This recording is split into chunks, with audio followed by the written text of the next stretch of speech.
Hello, I'm Pamela, a 30-year-old. I've been married to Patrick for 3 years now. We don't have children yet.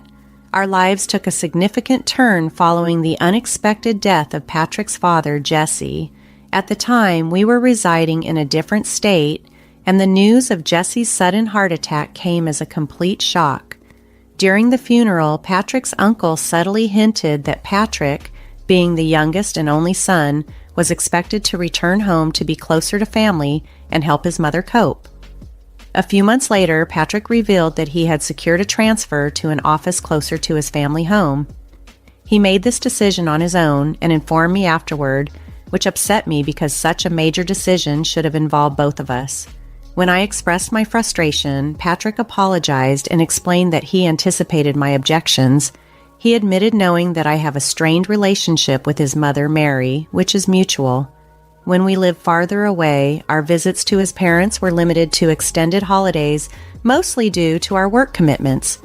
Mary often complained about our infrequency, comparing us to Amanda and Diane, Patrick's sisters who lived nearby and visited often. Despite the distances and costs involved, Patrick always defended our situation. Our relationship with Mary had always been a bit tense but manageable. However, Mary's main grievance with me centered around us not having children yet.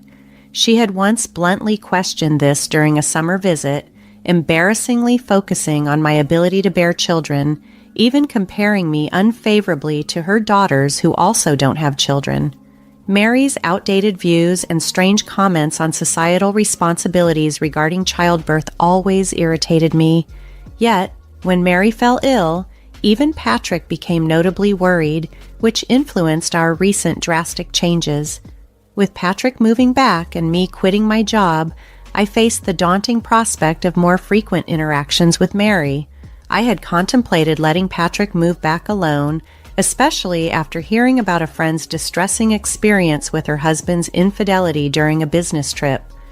After careful consideration, I decided to join Patrick, reasoning that we wouldn't be living together continuously anyway.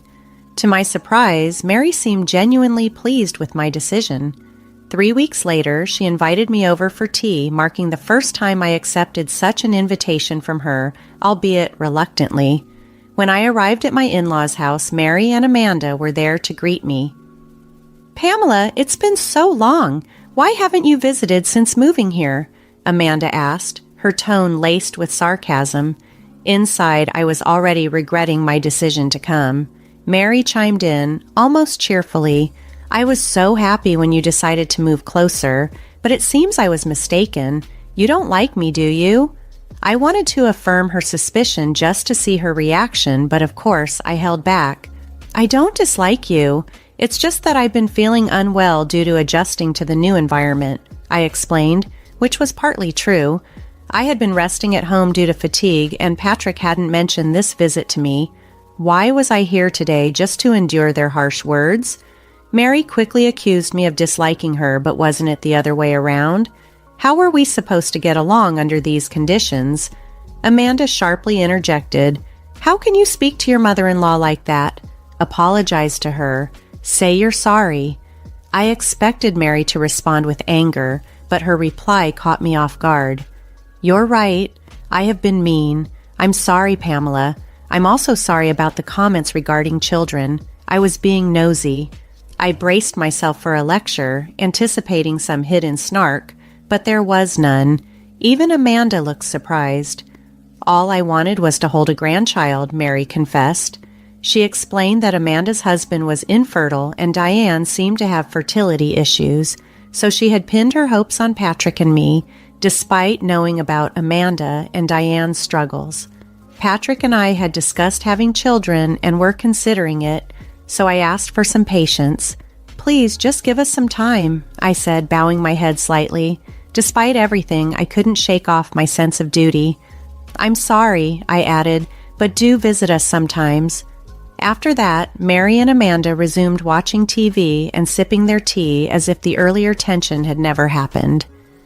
"I like this announcer," Mary remarked about her favorite local TV personality. "She's so energetic and bright." Watching them and the TV, I felt a pang of regret. Maybe if I had been more outgoing, things could have been different with Mary and her family. It was a fleeting, somewhat naive thought. I was relieved to have shared my feelings earlier that day, hoping it might lead to better relations. Yet, my optimism was short-lived. That evening, Patrick stormed in, visibly upset. "I heard from Mom that you said you have no intention of getting along. She was crying, Pamela. What did you say to her?" I was stunned by his reaction.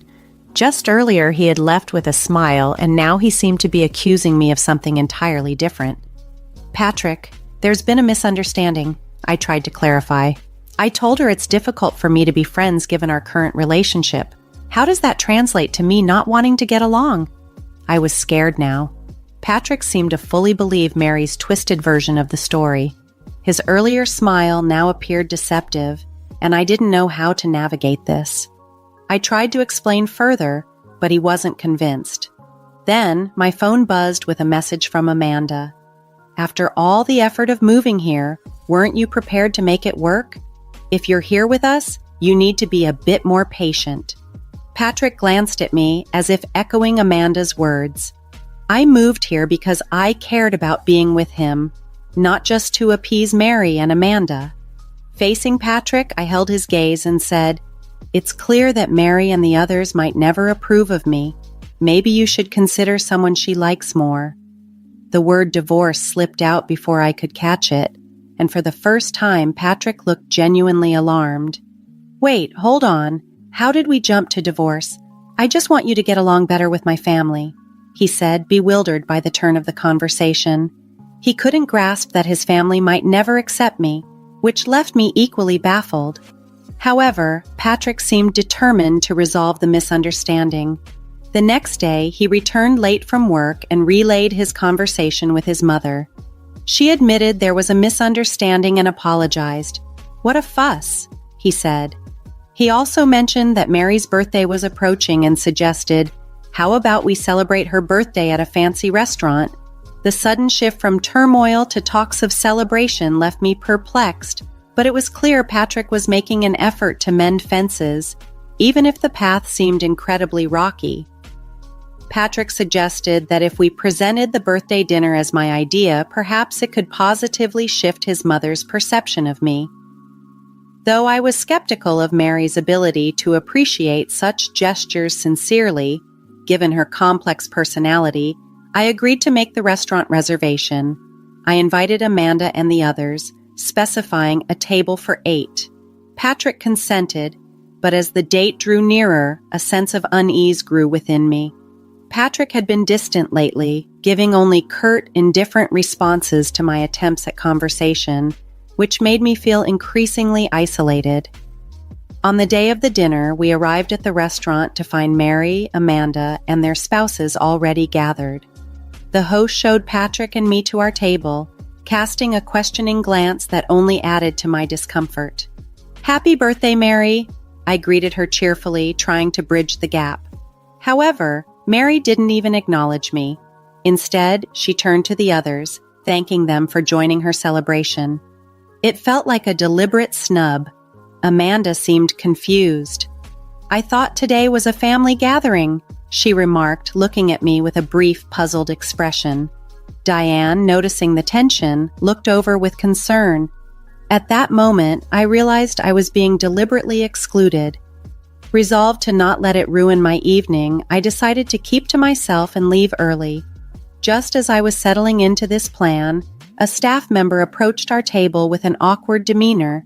"I'm sorry, but the reservation was actually made for 7 people today," he informed us.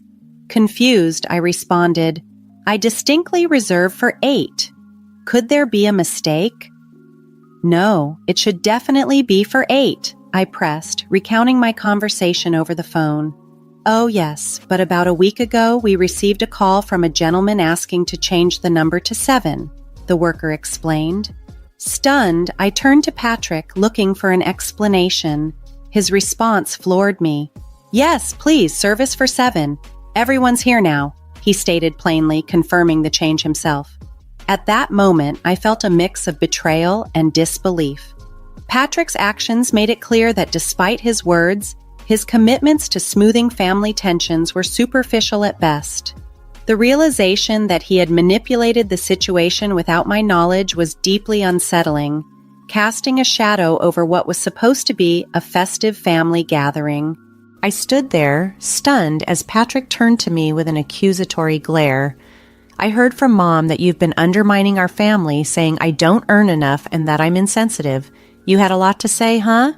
It turned out that a week ago, when Patrick contacted Mary about the dinner reservation, she had filled his ears with all sorts of falsehoods. Blinded by anger and believing her, he had called the restaurant, pretending to be me, and reduced the reservation from 8 to 7. The staff, recognizing the family surname, didn't question the change. I couldn't fathom how Patrick could be so easily misled in such a brief span. With this realization, I questioned my presence there. When I confronted Patrick, demanding he apologize to everyone present and reflect on his actions, he did something unexpected. He insisted that I should apologize to my in-laws and then go home alone to think things over. Naturally, I refused. I couldn't admit to things I hadn't said, nor did I need a husband who took his mother's word over his wife's. Tears of frustration welled up in my eyes. Why had I even followed him here? Seeing my distress, Patrick began to panic, but it was too late. Mary watched the unfolding scene with a smug smile, clearly pleased that her scheme was working. I spoke coldly to Patrick. "Next time, marry a younger, more docile daughter-in-law. Maybe then you'll have children and be happier." Mary's response was sharp and cutting.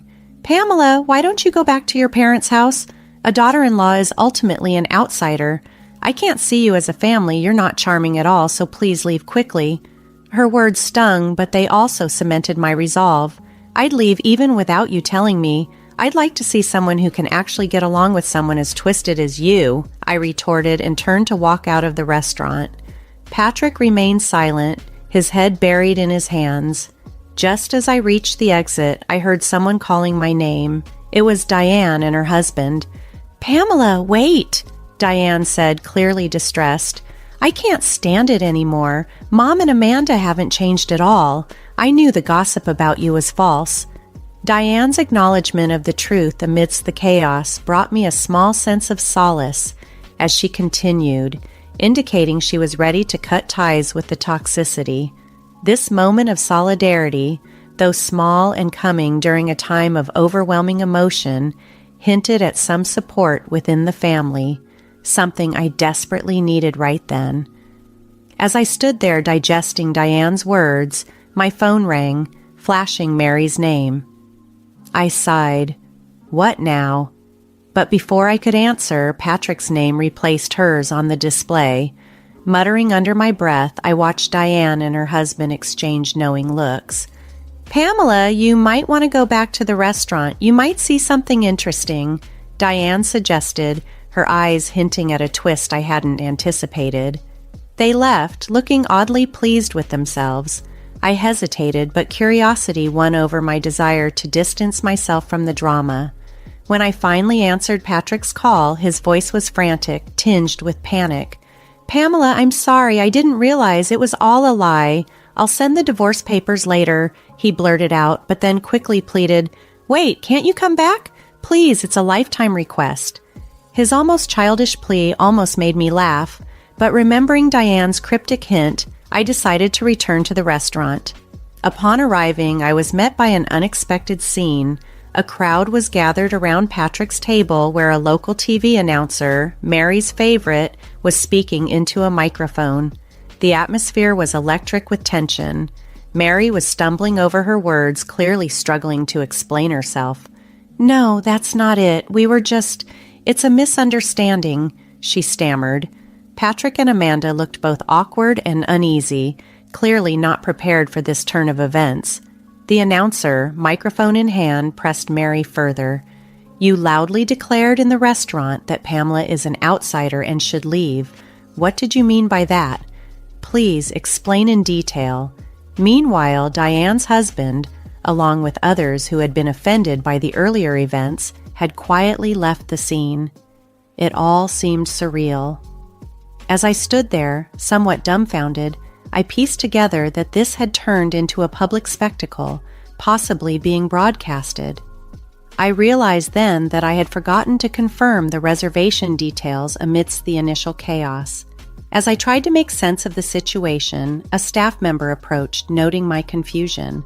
"It's been quite a day, hasn't it?" they remarked, explaining that a TV recording had been scheduled at the restaurant that very day, which explained the unexpected media presence. The entire ordeal had unexpectedly played out on live television, casting the family drama in a stark, unfiltered light for all to see. As I processed the unfolding events, I couldn't help but feel a mix of vindication and disbelief at the bizarre turn my evening had taken. Although the dining area offered some privacy, conversations could still be easily overheard. Just after I stepped out, a famous TV announcer approached Mary with a beaming smile, ready to conduct an interview. Mary, an avid fan, was visibly excited. "An interview? Absolutely!" she exclaimed enthusiastically. The topic was daughter-in-law and mother-in-law relationships. "We heard there was a heated argument earlier, and the daughter-in-law left in tears. Can you tell us what happened?" the announcer asked, putting Mary on the spot. Caught off guard by this direct question, Mary and Amanda's complexions paled, clearly at a loss to openly discuss the embarrassing truth about how they had manipulated the situation to alienate their son's wife. Patrick, spotting me from a distance, made a desperate plea.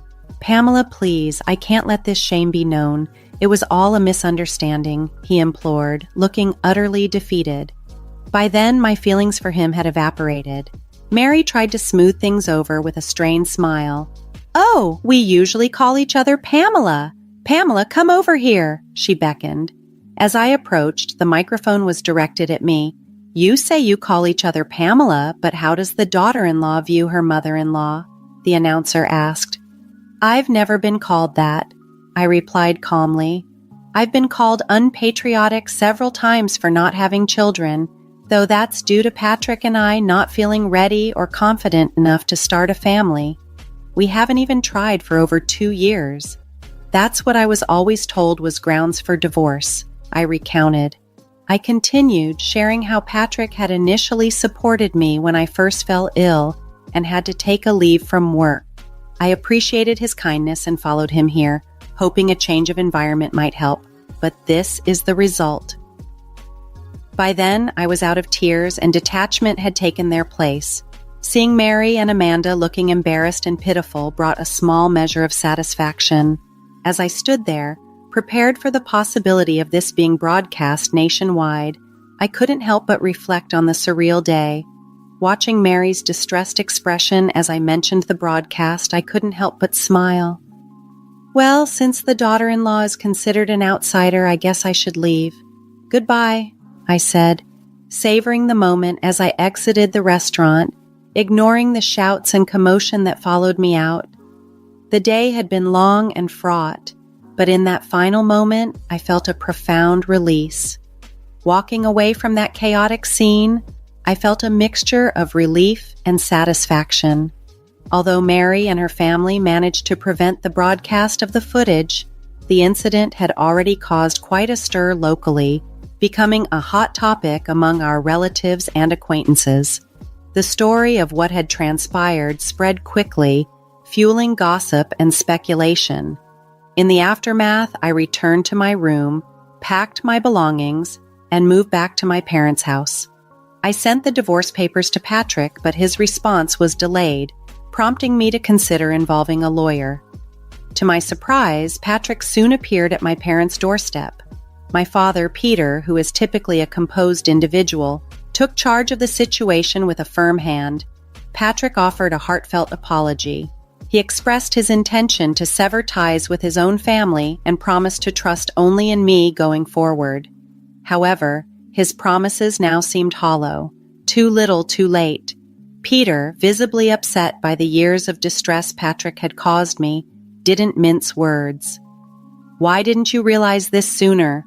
What have you done to Pamela all these years? Just sign the divorce papers and leave," he instructed sternly. With regret etched across his face, Patrick handed over the divorce papers, his handwriting shaky and difficult to read. Despite the initial difficulty, the papers were processed successfully. It later emerged that Amanda had been the real cause of her infertility, a fact she had wrongly attributed to her husband. Now, on the brink of her divorce, she no longer visited her in-laws. Patrick went back to live with his mother Mary in their small hometown. They likely faced lingering uncomfortable rumors, but that chapter of my life was closed. In the time that followed, life took a more positive turn for me. I reconnected with a classmate from my hometown, and we married. Our relationship was filled with joy, and we soon welcomed a child. We now have a 2-year-old daughter, and I am expecting our second child. My new mother-in-law is truly angelic, supportive and kind, everything Mary was not. Life is unpredictable, but at this moment, I am living a fulfilling and happy life, surrounded by love and support that I once thought was beyond my reach.